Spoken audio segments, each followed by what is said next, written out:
apparently, there's been a wild upswing in the amount of murder in London. Well, that's not a tremendous shock, considering that the demographics of London have changed, that the policing in London has changed wildly, that the mayor of London City, Khan, is really terrible at his job. But the murder rate in London now outstrips the murder rate in New York, which is pretty incredible, actually. Right? The murder rate in Britain has always been extraordinarily low. This is why when people say, well, you ban guns in Britain, that's why the murder rate is low. The murder rate was low before the bans on guns. And the murder rate in Britain was always quite low. Okay, but here is what it says according to Today Online. On Thursday, April 5th, 5 teenagers were stabbed in an hour and a half before sunset, including a boy of 13.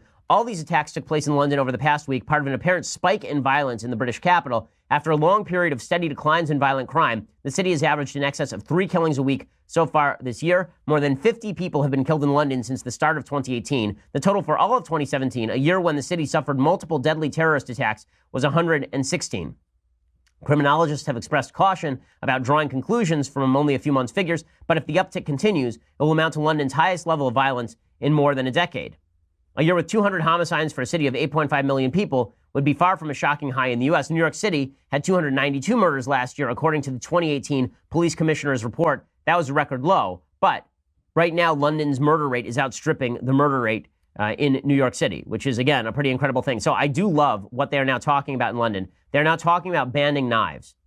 No joke. So they're using the exact same logic they used about guns, and now they're applying it to knives. So Sadiq Khan has announced a broad new knife control policy designed to keep, quote-unquote, weapons of war out of the hands of Londoners looking to cause others harm. The UK Parliament is considering bills that restrict the manufacture and purchase of kitchen cooking knives because they have points on them, because they're pointy things.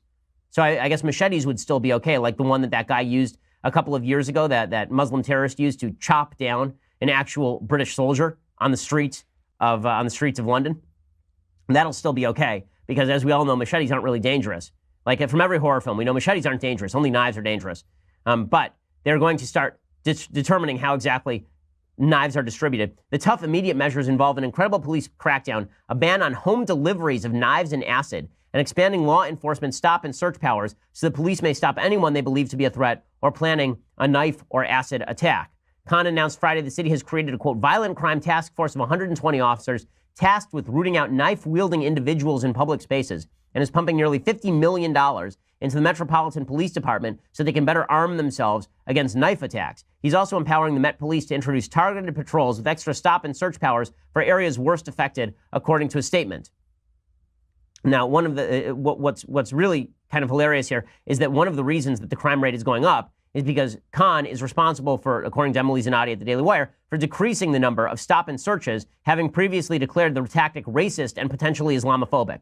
So in other words, he got rid of stop and frisk in London, saying that it was targeting too many young Muslim guys. And then the crime rate went up, and now he's going to target everyone.